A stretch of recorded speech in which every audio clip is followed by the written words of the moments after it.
Hai teman, selamat datang di channel Sekate New. Jangan lupa pada teman-teman untuk like, komen, dan subscribe supaya tidak ketinggalan update dari channel ini. Mimin ucapkan terima kasih. Selamat menyaksikan. Sandiwara bangkrut sang direktur ke istri, bab 66. Keesokan harinya, sinar mentari pagi bahkan belum menampakkan sinarnya dengan sempurna ketika langkah Alfian terhenti tepat di depan sebuah rumah berukuran kecil di tengah-tengah pemukiman padat, berbekal info dari teman kantor sebelumnya. Akhirnya, rumah yang Alfian cari ketemu juga. Ia terpaku cukup lama memandangi bangunan mini di depannya, hingga tanpa sadar setetes air jatuh dari sudut matanya. Ingin sekali secepatnya menemui penghuni rumah itu, namun rasa bersalah terus menghantui, yang membuatnya semakin terguguh menahan tangis. Tak lama terdengar pintu rumah kecil itu terbuka. Alfian yang terkejut buru-buru menyingkir agar keberadaannya tidak terlihat.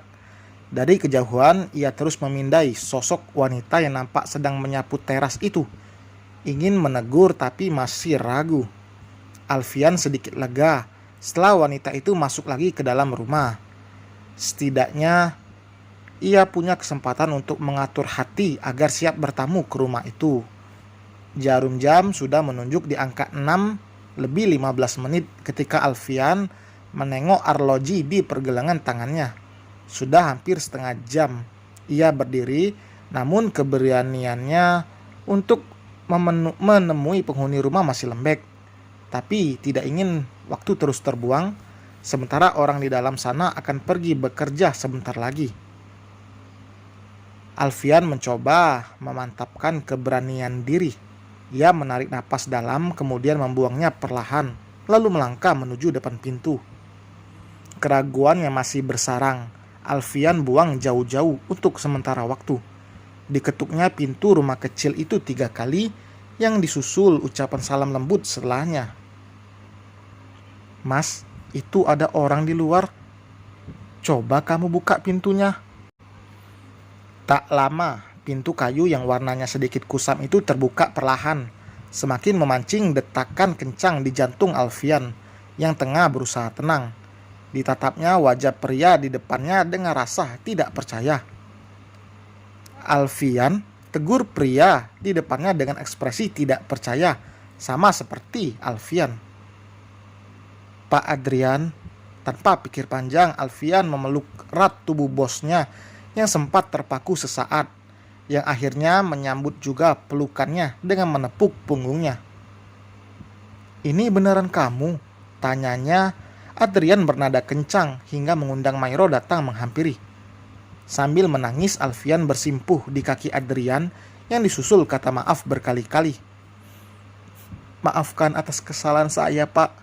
Gara-gara saya, Anda berada di posisi seperti ini," ucapnya mengakhiri setelah Adrian memaksa tubuhnya bangkit dan berdiri. "Sudahlah, Al. Kita masuk dulu. Kita bisa bicarakan di dalam.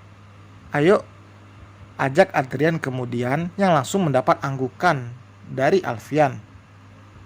Sambil menuntun Alfian masuk ke dalam, Adrian memberi kode pada Maira untuk membawakan minuman.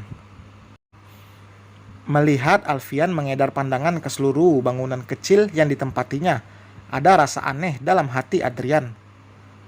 "Kamu tidak betah di sini, Al?" tanyanya kemudian, membuka obrolan yang langsung membuat Alfian salah tingkah. Bukan begitu, Pak." Pria itu tertunduk sesaat sambil tersenyum. Dia mengangkat wajah, kemudian berucap, "Kalau Anda mau, saya akan carikan rumah yang lebih besar, Pak. Saya yang akan sewakan." Hal itu sontak berhasil membuat Adrian tertawa lepas, termasuk Mairo. "Kamu cepet banget dapat kerjaan, Al." Adrian meledek bercanda. Sementara Alfian hanya tersenyum menanggapi.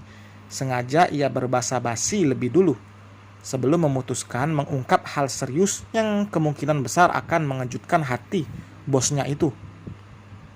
"Oh iya, Al, saya dengar kamu tinggal di Kalimantan. Kamu kerja di sana?"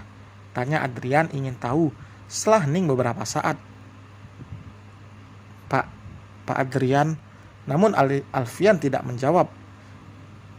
Ia sedang berusaha menata kata demi kata untuk membuka rahasia yang selama ini tertutup rapat yang juga baru ia ketahui. Iya, Al, ada apa? Menyadari wajah serius Alfian, Adrian bertanya penasaran. Sejenak ia menengok ke arah Mairo yang juga sedang menatap dirinya. Keduanya bertemu pandang penuh tanya. Sebelumnya saya minta maaf, Pak, kalau kedatangan saya mengejutkan Anda, juga Bu Mairo, ucap Alfian setelah mengeluarkan sesuatu dari dalam tas ranselnya. Ini, Pak. Benda itu kemudian ia serahkan pada Adrian. Apa ini, Al? Tanya Adrian tidak mengerti. Di dalam ponsel itu ada banyak bukti keterlibatan Pak Farel atas masalah di perusahaan Anda, Pak. Walau tidak saya pungkiri, ada mantan istri saya juga yang menjadi robot untuk melaksanakan perintah dia. Jadi ini, walau belum percaya, tapi saat ini Adrian sudah memegang bukti nyata. Apa yang ia tebak mengenai Farel bukan hanya sekedar tuduhan. Sayangnya mantan istri saya sudah meninggal, Pak. Dia lebih tahu fakta sebenarnya. Sedangkan itu hanya bukti chat yang ibu saya ambil dari ponsel mantan istri saya. Jelas Alfian. Saya datang ke sini untuk mengurus jenazahnya. Tapi entah dibawa kemana mayat Nilam. Masih belum saya temukan sampai sekarang. Alfian mengungkapkan fakta yang membuat Adrian setengah terkejut. Istrimu meninggal? Alfian mengangguk. Saya turut berduka cita, Alfian, ungkap Adrian bernada sendu. Tapi bagaimana bisa jenazahnya belum kau temukan? Apa dia dibunuh? Tanyanya. Kemungkinan besar iya, Pak, karena di berita ditemukan ada beberapa peluru di bagian dada sebelah kiri. Saya juga tidak tahu bagaimana kronologi kejadiannya, karena yang saya lihat hanya dari berita televisi mengenai mayat di dalam mobil yang kecelakaan. Mendengar itu Adrian semakin terkejut. Maksud kamu mayat wanita di mobil itu mantan istrimu? Alfian mengangguk yang seketika membuat Adrian menepuk jidat tanpa sadar. Ia tidak menyangka jika fakta yang ada sungguh di luar dugaannya. Kenapa, Pak? Tanya Alfian. Mayat itu sudah dikuburkan pihak keluarga, Al. Apa kamu tidak tahu? Adrian pun menjelaskan sesuai yang dilihatnya. Apa, Pak? Pihak keluarga? Siapa? Nilam itu sebatang kara, Pak. Dia tidak punya keluarga. Lagi-lagi Adrian seakan tidak percaya. Ternyata pria yang menuduhnya sebagai pembunuh siang tadi, yang juga mengaku sebagai pihak keluarga dari mayat itu telah berbohong. Ya, mungkin untuk menutupi fakta sebenarnya. Baik, Al, kita urus itu siang nanti. Kita sarapan dulu di sini ya. Kita akan ke makam di mana mantan istrimu dikuburkan. Adrian memberi saran yang disetujui Alfian setelahnya. Dan selesai teman, terima kasih telah mendengarkan. Bagaimana sedikit demi sedikit terbongkar. Karena sebelum di rumah sakit, ketika Adrian menemukan jenazah itu, ada pihak yang mengklaim itu makam milik sanak keluarganya. Ternyata Adrian baru sadar bahwa yang dia temui itu ternyata jenazah Nilam, dan Nilam itu tidak ada keluarga. Tapi sekarang sedikit demi sedikit misteri dan kejahatan itu mulai terbongkar. Penasaran? Jangan lupa like, komen, dan subscribe. Sampai berjumpa di bab berikutnya. Bye.